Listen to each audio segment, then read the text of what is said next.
Islamic লেবাসদারি শয়তানরা বাংলাদেশে তৈরি করতে যাচ্ছে, ভয়ঙ্কর বিপজ্জনক হতে যাচ্ছে বলে আমি মনে করি।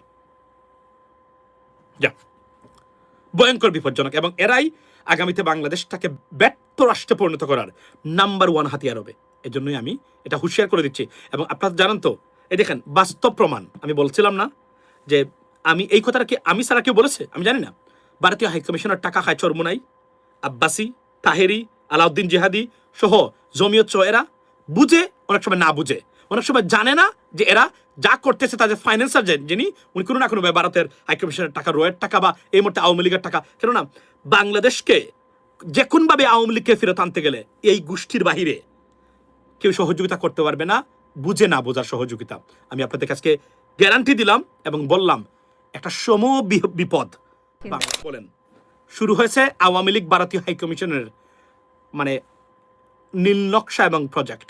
আমি আপনাদেরকে আজকে আমি আবারও বলছি কিভাবে মানে জামায়াত ইসলামের নাম বা জামায়াত ইসলামীকে কেন্দ্র করে বা ভারত কিভাবে কাজ করে, ইসলামিক দলগুলোর নামদারি যারা আছে এদেরকে নিয়ে কিভাবে কাজ করে, কিভাবে বাংলাদেশের স্বার্থবিরোধী কাজে জড়িত, বুঝে না বুঝে চরমোনাই বা ইসলামিক শাসনতন্ত্র আন্দোলন, ওয়ারেভার, আব্বাসি, তাহেরি, আলাউদ্দিন জিহাদি, জমিয়ত, এদের বিষয়ে আমি বলেছিলাম যে এরা কিভাবে ভারতের স্বার্থ বা পারপাস সার্ভ করে, বুঝে অনেক সময় না বুঝে এইভাবে। আজকে তার সুস্পষ্ট প্রমাণ দেব আমি আপনাদের কাছে। মনে রাখবেন, বলে রাখি যে এটা বুঝতে গেলে আপনাকে খুব চিন্তাশীল মানুষ হতে হবে এবং খুব বুঝে শুনে কাজ করবেন, মানে মানে চিন্তা করবেন। আমি কি বলি, ডিসএগ্রি করতে পারেন, করার সুযোগ কোথায়, তারপরেও free space, you can do that.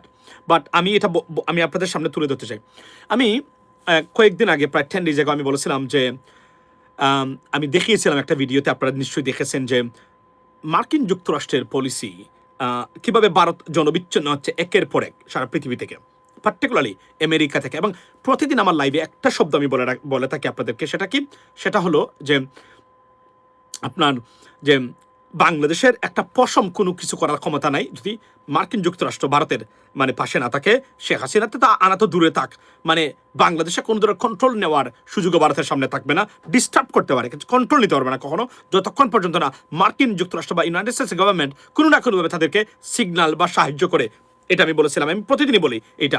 আমি কেন বলি এই কথা, কেননা মানে ভারতের যে পলিসিগত মেকানিজম এবং তাদের যে ইন্টেলিজেন্স এজেন্সি এবং the characteristics of Indian government as well as the US গভর্নমেন্টের, যে এটা আমি মনে করি যে এই মুহূর্তে মানে যে কয়েকজন আমাদের সিনিয়র মানুষ ছাড়া যদি কেউ বুঝে থাকে, I am one of them, আমি গর্ব করে বলি, I take a pride of it, I can take, doesn't matter you agree or disagree with me, I know what I am doing and what I am thinking about it, right? So ladies and gentleman, আজকে আমি আপনাদেরকে দেখাবো হাতে কোটায় একদম দেখাবো যে কিভাবে এই যে কথাগুলো বলেছিলাম, যে গোষ্ঠীগুলা যারা বাংলাদেশের উন্নতি, বাংলাদেশের সমৃদ্ধি এবং স্থিতিশীলতার জন্য সবচেয়ে বড় বাধা, যারা যে কয়েকটা ইসলামিক দল চরম স্বার্থবাদী, ব্যক্তিগত স্বার্থের উপর ভিত্তি করে যারা, তারা কিভাবে রাজনীতিতে আসলো, এটাই আমার কাছে সবচেয়ে আশ্চর্যের ব্যাপার। কেননা রাজনীতির র বোঝার ক্ষমতা এদের টপ টু বটম মতো কারণেই, কিন্তু এরা রাজনৈতিক দল হিসাবে বাংলাদেশে আছে এবং এ গ্রেড থেকে বি গ্রেড থেকে মানে মোটামুটি 50% এ গ্রেডের সিটও তাদের দখলে একসময় ছিল। যদিও মেম্বার যদি ঠিকমতো নির্বাচন স্বচ্ছ হয়, একটা চেয়ারম্যানও পৌরসভার বা ইউনিয়ন পরিষদের হতে পারবে কিনা সেই সন্দেহ আমাদের কাছে আমার আগেও ছিল, এখনো আছে, ভবিষ্যতে সেটা মানে অটুট থাকবে অ্যাজ লং এজ এগুলা স্বচ্ছ প্রকৃতি হয়। লেডিস এন্ড জেন্টলম্যান, সো আজকে আমি আপনাদের সামনে রাকিন কি বলছে, okay, thank you so much, you are absolutely right. আমি বলেছিলাম না, লাইভে দেখিয়েছিলাম যে ভারত কিভাবে আমেরিকা থেকে জনবিচ্ছিন্ন হচ্ছে এবং কিভাবে India is so desperate to get control of Bangladesh while using American influence. Now, they lost the American trust and influence this or that way. So এটাকে রিগেইন করার জন্য বাংলাদেশ কিভাবে স্কেপগট, অর্থাৎ মানে স্কেপগটের বাংলাটা হলো কি, মানে যেটাকে আমরা বলি যে কি বলে এটাকে, যে মানে মাঝখান থেকে একজনকে ব্যবহার করে স্বার্থ মানে একটা কাজ হাসিল করা, যে আসলে মানে কোনো কিছু বুঝে নেই, এটাকে স্কেপ, মানে আমি এটা সঠিক করতে বলতে পারছি না এখন সম্ভবত, বাট বিষয়টা এভাবেই। ওকে, ওকে, সো এটা আমি আপনাদেরকে দেখাবো আজকের আমার এই লাইভে। আমি দেখিয়েছিলাম যে, এবং আমি দেখিয়েছিলাম না, দেখুন এই জায়গাতে আপনারা যারা নিয়মিত আমাকে দেখেন, আপনারা আমাকে বলতে থ্যাংক ইউ দিতে বাধ্য হবে, কেননা আমি এই কথাটা 2-3 বছর ধরে কন্টিনিউ বলে আসছি। এবং এটা মার্কিন সহকারী পররাষ্ট্রমন্ত্রী, তিনি ভারতের মাটিতে এসে সেটা উনি বলে গেছেন। আমি প্রতিটা জিনিস পোস্ট দিয়ে প্রমাণ সহকারে ডিজিটাল এভিডেন্স আছে যে এই কথাগুলো আমি বলেছিলাম প্রতির ক্ষেত্রে এটা কনসিকোয়েন্স। এই যে আমাদের দেশের রাজনীতিবিদরা বিশেষ করে মানে ইনকিলাব মঞ্চ, জামায়াত ইসলামী বা এনসিপি, এরা যে কনসিকোয়েন্স না বুঝে রাজনীতি করে, এটা কিন্তু সবচেয়ে বড় বিপজ্জনক বাংলাদেশের জন্য। এটা আমি আপনাদেরকে বলে রাখি, আবার বলছি, আপনি আমাকে যাই সমালোচনা করেন, আমিও আমার ওই জায়গা থেকে সরব না কখনো, কারণ আমি তাদেরকে অ্যাসেস করে বুঝেছি they could be very dangerous for বাংলাদেশের future, right? Particularly in regards to Indian আগ্রাসন, ইন্ডিয়ান কন্ট্রোল, ইন্ডিয়ান মানে আপনার যে কোনোভাবে get the grip back on Bangladesh. Listen and gentleman, তো আমি আপনাদেরকে বলেছিলাম যে ভারত লস্ট করেছে আমেরিকাকে, এবং সারা পৃথিবীতে মোটামুটি আমেরিকাকে মানে ভারতকে দূর দূর করে তাড়িয়ে দিচ্ছেন মোটামুটি সবাই। কিন্তু বাংলাদেশের ব্যাপারে তারা কতটা ডেসপারেট, এবং এই কারণে বাংলাদেশকে তাদের চাই। তো নিতে গেলে কি করতে হবে? ভারত একা বাংলাদেশের পশম ঠিক করা ক্ষমতা নাই। ওই ইনফ্লুয়েন্সিয়াল রাষ্ট্র ভারত না, যদিও আমাদের রাজনীতিবিদরা মনে করে ভারত খুবই ইনফ্লুয়েন্সিয়াল রাষ্ট্র। তো আমি বলছিলাম যে আমেরিকা ছাড়া বাংলাদেশের পশম ঠিক করার ক্ষমতা নাই। এই জন্য তারা চেষ্টা করবে, যেহেতু তারা সব জায়গা থেকে তাড়িয়ে দিচ্ছেন, বাংলাদেশকে ব্যবহার করে মার্কিন সরকারের সহানুভূতি বা মানে তাদের যে সিম্পেথি বা সহযোগিতা নিয়ে বাংলাদেশটাকে তারা ডিল করার চেষ্টা করবে তারা। এটা আমি মনে প্রাণে সবসময় বলেছি, প্রমাণ সহকারে আমি হাজির করেছিলাম আপনাদের সামনে। আচ্ছা, মার্কিন মানে সহকারী পররাষ্ট্রমন্ত্রী যখন বলছিলাম যে এর মানে কি, এর মানে হচ্ছে বোঝার চেষ্টা করবেন ইন্ডিয়া বেনিফিটটা কখন মানে পেল। মানে বিল ক্লিন্টন এটা চালু করেছিলেন চায়নাকে tackle, the rise of China, এটাকে ট্যাকল করার জন্য। যেহেতু ভারত চায়নার শত্রু, তাকে হাত দিয়ে, যেটা ইন্টারন্যাশনাল পলিসি, তারা মানে চায়নাকে ট্যাকল করবেন। কিন্তু চায়না এমনভাবে দ্রুতগতি এগিয়ে গেছে যে ভারতকে গোমূত্রের দিকে মানে দিয়ে চলে, আর চায়না চলে গেছে মানে অন্য লেভেলে। এখানে তারা মানে দর্তব্যের মধ্যে নাই। সুতরাং এবং প্রেসিডেন্ট ট্রাম্প যখন প্রথমবার ক্ষমতা আসলেন, তখনই তিনি আস্তে আস্তে এরা চিন্তা করেছিলেন, এবার এসে টোটালি চেঞ্জ করে দিয়েছেন যে চায়নার জন্য ভারতকে মানে যুক্তরাষ্ট্রের দরকার নাই, they can tackle China by themselves. এবং it was a great decision. Consequently the importance of India completely decimated to the American people, or sorry, American government and American policymaker, completely dismantled their acceptance or need or necessity, ladies and gentlemen. So what happened consequently? একের পর এক মানে খারাপ খবর আসতে থাকলো আপনার এই কিছু আমেরিকা থেকে, এবং মার্কিন সরকারের পলিসি হলো এই মুহূর্তে, এটা আমি বলেছিলাম কিন্তু 3 বছর আগে, যখন মানে ব্রিক্সের মানে আপনার ভারতের বিভিন্ন মানে কর্মকাণ্ড দেখে বলছিলাম যে এটা কনসিকুয়েন্স ভারত একদিন বুক করবে, এবং সেটাই বুক করেছে। তারা মনে করে যে তারা, এবং উনি কি বলেছেন, উনি সরাসরি আমি আপনাদেরকে দেখিয়েছি সেটা, যে উনি বলছেন যে আমরা মানে ভারতকে পরাশক্তি, অর্থনৈতিক পরাশক্তি আমরা জীবনে হতে দেব না। কেন দেব না? কারণ এরা ঘুরে ফিরে মার্কিন সরকার বা মার্কিন স্বার্থের বিরুদ্ধে কাজ করবে। ব্রিক্স হচ্ছে তার অন্যতম উদাহরণ। এটা আমি বলেছেন, উনি বলেছেন কয়েকদিন আগে, আপনারা দেখেন, যদি আপনারা ওইভাবে আমাদেরকে ক্রেডিট দিবেন না স্বাভাবিকভাবেই। এবং এই লসটা ভারতের অপূরণীয় ক্ষতি, বিশেষ করে বাংলাদেশ কেন্দ্রিক, এবং they are desperate to take over Bangladesh. তারা বাংলাদেশে এই মুহূর্তে তাদের কোনো দাস বা দাসী ক্ষমতায় নেই, এটা তাদের সবচেয়ে বড় পেইন। এবং ভারত যেহেতু aggressive, very very aggressive, even the Muslim বিরোধী এবং টোটাল একটা হিন্দু ফান্ডামেন্টাল রাষ্ট্র হিসেবে আবির্ভূত হয়েছে। আরও একটা তথ্য দিয়ে রাখি আপনাদেরকে, নরেন্দ্র মোদীর পরে ভারতের নতুন প্রাইম মিনিস্টার হিসেবে আদিত্যনাথ যোগী আছে না উত্তরপ্রদেশের, এই ফান্ডামেন্টালিস্ট টেরোরিস্টকে তারা মানে বিবেচনা করতেছেন। জাস্ট ইমাজিন, আমি অ্যালার্ম বাজিয়ে দিলাম আপনাদেরকে, কানের কাছে শুনবেন। আদিত্য যোগী ভারতের মানে ভবিষ্যৎ প্রধানমন্ত্রী, জাস্ট ইমাজিন ইন্ডিয়া কোথায় যাবে এবং কি ধরনের ডিস্টার্ব হতে পারে। বলছিলাম না যে ভারতে গণহত্যার ব্যাপারটা মানে হতে পারে গণহত্যা, এবং উনি বলেছেন, আমি না, উনি বলেছেন আপনার এই যে এই বদলুক এই আপনার গ্রেগরি স্ট্যান্টন, উনি বলেছেন, যিনি ওয়ার্ল্ড জেনোসাইড ওয়াচের প্রেসিডেন্ট, উনি বলেছেন Bharat most likely this way that way they will carry out a genocide in India and it's going to happen. The formation already begun, ladies and gentlemen. You can see that it's a bit by bit. So আপনাকে আমি বলে দিলাম যে আমি এটা ভিতরে খবর দিলাম আপনাদেরকে, যে নরেন্দ্র মোদীর পরে তার চেয়ে মারাত্মক ভয়ঙ্কর আর একটা মানে মুসলিম বিদ্বেষী ভয়ঙ্কর ফান্ডামেন্টালিস্ট মূর্খকে তারা ভারতের প্রধানমন্ত্রী হিসাবে দেখতে চাচ্ছেন এখন, এবং এটা তারা মোটামুটি পরিকল্পনা করে রেখেছেন। এটা অ্যাডভান্স বলে রাখলাম, এটা বাংলাদেশের কোথাও এখন আসে নাই, এই খবরটা আমি আপনাদেরকে দিলাম। সো উনি কি বলেছিলেন মার্কিন পররাষ্ট্রমন্ত্রী, উনি বলেছিলেন যে ভারতকে তারা কোনোভাবেই আর পরাশক্তি হিসেবে দেখতে চান না, এটা মার্কিন স্বার্থ। সো ভারত লস্ট করেছে, এখন সমস্যা এখন কি, কিন্তু ভারতকে মানে যুক্তরাষ্ট্রকে ভারতের দরকার, পার্টিকুলারলি বাংলাদেশের জন্য, ইভেন মানে পাকিস্তানের জন্য।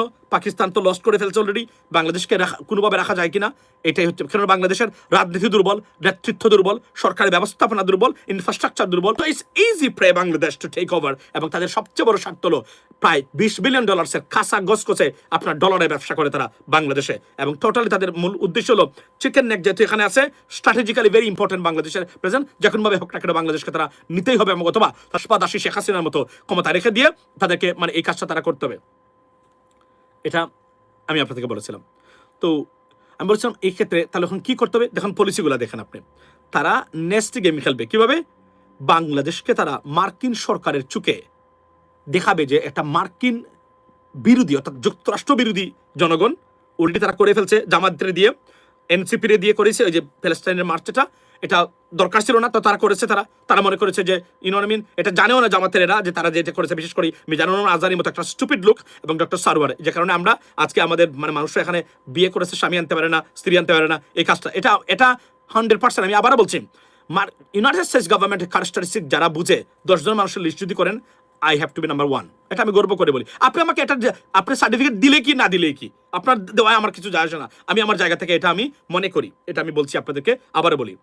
তো যখন যেভাবে বলেছিলাম কতটা অ্যাকুরেট ইসলামিক শাসনতন্ত্র আন্দোলন সেটা প্রমাণ করেছে দেখেন আপনি। তো তাহলে কি করতে হবে, মার্কিন বিরোধী কাজ দেখাতে হবে বাংলাদেশে। তখন কি হবে, ইউএস গভর্নমেন্ট মনে করবে তারা তো সরাসরি কাজ করবে না, তাদের একজন মানুষ দরকার, মানে একটা গোষ্ঠী দরকার। কারা? India number 1। তারা এদেরকে শাস্তি দিবে, পানিশমেন্ট দিবে, ডিস্টার্ব করবে, আর এটা তারা করবে, আর তারা মানে সাইডলাইন থেকে তাদের কাজ মানে তারা উদ্ধার করবে at the same time, right? হচ্ছে ভারতের মূল উদ্দেশ্য। পরিস্থিতি টোটালি চেঞ্জ হয়ে গেছে, কিন্তু এটা যে বিপজ্জনক হতে পারে আমাদের জন্য সেটা কিন্তু এই মূর্খ জ্ঞান পাপী যারা আছে, ইসলামিক নামদারি মানে যতটা ইসলামিক দলগুলো আছে, যেগুলো বাংলাদেশের নাম্বার 1 ব্লান্ডার, বাংলাদেশের অর্থনৈতিক সফলতা এবং ভারত থেকে মুক্ত করার জন্য নাম্বার 1।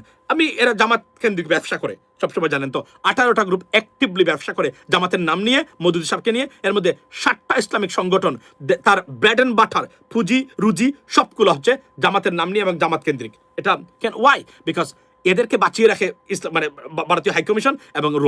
কেননা এরা যত বেশি থাকবে তত বেশি এই বক্তব্যগুলো রাখবে, জামাতকে একটা প্রেশার এবং একটা চাপে রাখা যাবে। এবং this is the policy and it will never change, and তারা কখনো চেঞ্জ করবে না। এর জন্য আমি বলছি জামাতের নাম চেঞ্জ করা ফরজে আইন, নট ক্যাফায়া, ফরজে আইন, বুঝলেন তো? মাস্ট বি ডান, এটাই হলো করতে হবে। ভবিষ্যৎ বাংলাদেশের শান্তি সমৃদ্ধির জন্য যদি আপনারা আনতে চান, এর কোনো বিকল্প নাই। এটার পরিণতি আপনি দেখবেন, যদি না করেন ভবিষ্যতে যুগ ধরে আমরা এই খেওয়াস, এই ফিতনা বয়ে বেড়াবো, আর দেশটাকে এভাবেই তারা দখল করে নেবে একটা পর্যায়ে আরো দুর্বল করে। শুনেন আমি আপনাদেরকে বলি, তো ইসলামী শাসনতন্ত্র আন্দোলন মানে গতকালকে মিছিল করেছে তারা Dhaka, day before yesterday. Slogan দিয়েছে কি জানেন? দেখেন হঠাৎ এদের এই স্লোগানগুলো কেন। আমি আবার বলছি, you got to be very very thoughtful about it, এবং you have to apply your brain and utilise the good sense of humour to understand this stuff. হঠাৎ ইসলামিক শাসনতন্ত্র আন্দোলনের এটা কেন, এই মিছিলটা কেন? এর আগে আমি আপনাদেরকে বলেছি হঠাৎ 8টা ইসলামিক সংগঠনের জামাত বিরোধী কর্মকাণ্ড কেন? This is going on, it started already. এটা সরকারও বুঝতেছে কিনা আমি জানি না। I have a doubt about that. Something not right, something started pretty bad against Bangladesh. সরকারের এটা বোঝা দরকার, গোয়েন্দারা কি করে আমি জানি না, এটা বোঝা দরকার। দেখেন কি করেছে, দেখেন গতকালকে মিছিল বাইর করছে ইসলামিক। আমি আবার বলছি, আমি বেঞ্জামিন নেতানিয়াহু ইসরায়েলি প্রাইম মিনিস্টারকে বিশ্বাস করবো বাংলাদেশের ক্ষেত্রে, আমি চরমুনাই, আব্বাসি, তাহেরিতে বিশ্বাস করবো না, never ever. I am sorry to say that. এই কনক্লুশন আমার কাছে আছে, এবং কুয়াকাটা বুয়াকাটা যতটা আছে আমি এদেরকে বিশ্বাস করবো না। ওয়াই? আপনি বলবেন এরা জেনে শুনে শয়তান। এটা যদি না হয়, এরা ইগনোরেন্ট, জ্ঞান পাপী, জ্ঞান নেই, মানে এক ধরনের অন্তঃশাসন মানে group of people. They will be the biggest disturb for Bangladesh, and they are. Who brought them into politics? I have no idea. আমি জানি না চরমুনাইকে রাজনীতিতে আনছে কারা। এই লোকগুলোকে খুঁজে বের করুন আপনারা। এরা রাজনীতি কি বুঝে আপনি আমার বলেন তো? এরা তো ওই যে তাঁতি লীগ আর তাঁতি দল যে আছে আমাদের দুই দলের, এদের আপনার কি বলে এটাকে, এদের যে সংগঠন আছে, এরা তো ওই চরমুনাই থেকে মানে এগুলো ভালো। আমি একটা উদাহরণ দিচ্ছি আপনাদেরকে, দেখেন মনোযোগ দিয়ে শুনেন। দেখেন কিভাবে বাংলাদেশ বিরোধী ষড়যন্ত্র, ভারত কিভাবে আমি যেভাবে বলছিলাম ঠিক 2 সপ্তাহ সম্ভবত 8 বা 10 days ago exactly pin by point তারা বাস্তবায়ন করে কিভাবে। হঠাৎ মিছিল বার করলো কেন? শাসনতন্ত্র আন্দোলন, যেখানে বিএনপি সরকার ক্ষমতায়, জামাতের সাথে বিএনপির দূরত্ব আছে, কোনো কিছু হচ্ছে না, তাহলে হঠাৎ তাদের এই মিছিল করার দরকার কি? কারা পয়সা দেয়? পয়সা কারা দেয় আপনারা জানেন তো? এগুলো জাতীয় হাইকমিশনের টাকা, আওয়ামী লীগের টাকা এই মুহূর্তে। কেননা এরাই হবে বাংলাদেশকে ডিস্টেবিলাইজ করার নাম্বার ওয়ান এলিমেন্টস। আমি বারবার বলছি, এখনো বলছি, একদম তথ্যভিত্তিক আমি এটা বলতে পারি আপনাদেরকে। দেখুন মিছিলটা কি দিচ্ছে, শুনুন মনোযোগ দিয়া। মিছিল দিচ্ছে দিল্লি না ঢাকা, ঢাকা আবার দিচ্ছে দিল্লি, ঢাকা না ওয়াশিংটন, মার্কিন আগ্রাসন রুখে দাও, এই করো। আমার প্রশ্নটা এই জায়গাতে, মার্কিন আগ্রাসন বাংলাদেশে কি হচ্ছে? কোনটা মার্কিন আগ্রাসন আমার বলেন আপনারা? মানে মার্কিন আগ্রাসনটা কি বাংলাদেশে? মার্কিন মানে আগ্রাসনটা কোনটা, এটা আমি জানতে চাই আপনাদেরকে। মানে কিভাবে হচ্ছে? আমাদের সবচেয়ে নাম্বার ওয়ান পার্টনার, বাংলাদেশের অস্তিত্বের জন্য মার্কিন, মানে আমেরিকার সাথে আমাদের সুসম্পর্ক যদি না ভেঙে যায়, ভারত আমাদেরকে একদম কবজা করে ফেলবে। আর এবার যদি তারা নিতে পারে, কি হতে পারে বাংলাদেশের? তার একটা ভিডিও ক্লিপ অলরেডি বাজারে আছে, আপনারা দেখে নেবেন। যোগী আদিত্য আগামীর ভারতের প্রধানমন্ত্রী। Imagine that, imagine, just close your eyes, think about that. এর মতো একটা গণ্ডমূর্খ, চরম হিন্দু, নিকৃষ্ট উগ্রবাদী, এ হবে ভারতের আগামীর প্রধানমন্ত্রী। কি হতে পারে ভারতে মুসলমানদের প্রতি এবং আমাদের সাথে? Just imagine ladies and gentleman. দেখেন কি করেছে, মিছিলটা শুনেন। আপনারা রুখে দাঁড়ান, এখনই সময়। এ দেশ কিন্তু বিপদের দিকে যাচ্ছে মোটামুটি। এদের মূর্খতা এবং এদের বুঝে না বুঝার কাজ করার কথা দেখেন আপনারা কি বলছে।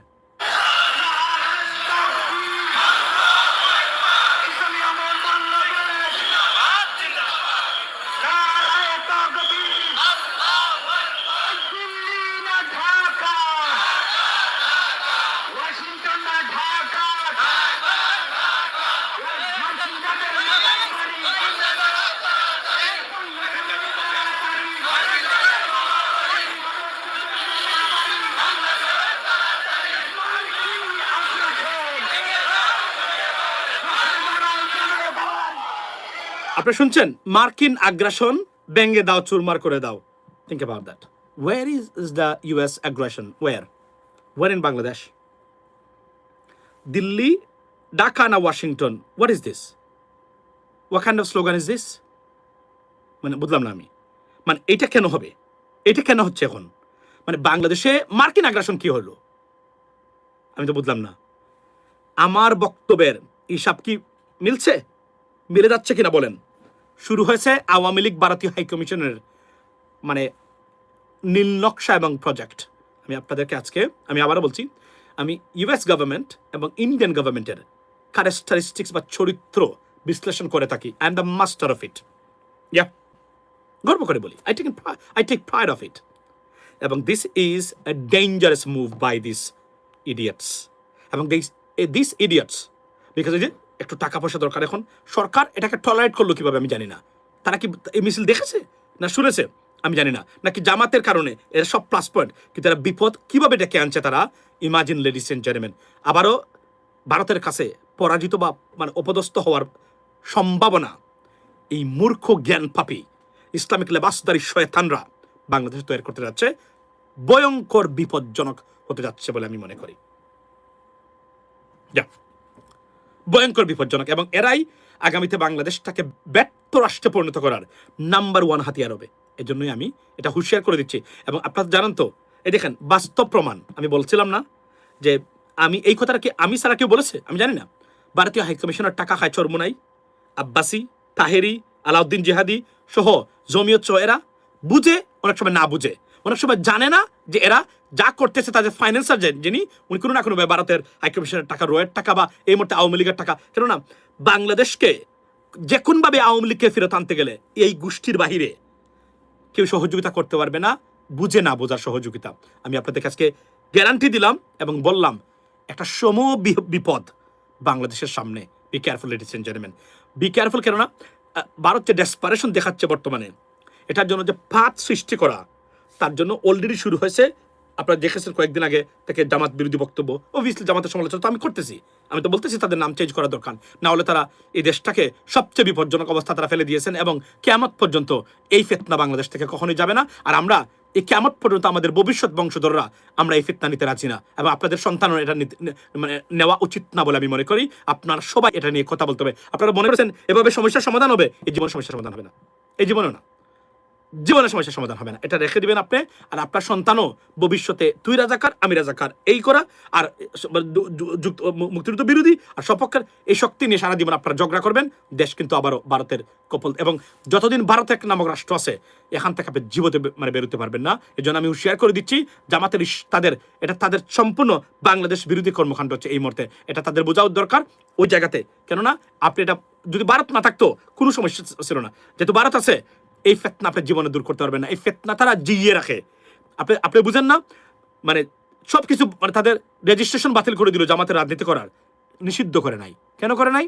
কারণ জামাতকে রাখতে হবে, এটা পলিটিক্যাল সবচেয়ে বড় মানে মানে এলিমেন্ট, যারা ব্যবসা করা পলিটিক্যাল ব্যবসা করার জায়গা তারা, এই জন্য তারা রেখে দিয়েছে। জামাত মরে গেলে মুক্তিযুদ্ধের পক্ষ বিপক্ষে শক্তি নিতে জামাত মানে আওয়ামী লীগ রাজনীতি করে এবং ভারত এটাকে ইউজ করে, এর বাইরে তো কোনো কিছু নাই জামাতের বিরুদ্ধে। সুতরাং এই জায়গাটা আমি বলছি, এবং আমি আজকে শেয়ার করে দিলাম আপনাদের সবাইকে, বাংলাদেশের জন্য ভয়ঙ্কর বিষ এবং ভয়ঙ্কর কাঁটা বিছিয়ে দিচ্ছে এই মানে Charmonai. Be careful about them. এরা সবসময় বাংলাদেশ বিরোধী ছিল, এরা কোনোদিন বাংলাদেশের মানুষের, কারণ এদের তো স্বার্থ সবসময়, যে সরকারে আসুক না কেন তারা দেখা করে, তারা টাকা পয়সা নিয়ে তারা শান্তি থাকে, এবং এরা এই মুহূর্তে সম্পূর্ণ বুঝে না বুঝে ভারতের পক্ষ হয়ে কাজ করছে। আমি আপনাদেরকে অ্যালার্ম করা ওয়ার্নিং দিয়ে গেলাম, এবং এই কথাটার সত্য আরো কিছুদিন পরে আপনারা পাবেন। দেশকে যারা ভালোবাসেন ধারণ করেন, মনে করেন এদেশ ভারতীয় আগ্রাসন থেকে মুক্ত থাক, এদের এই কর্মকাণ্ড অ্যাড্রেস করা এখনই সময়। This is a high time.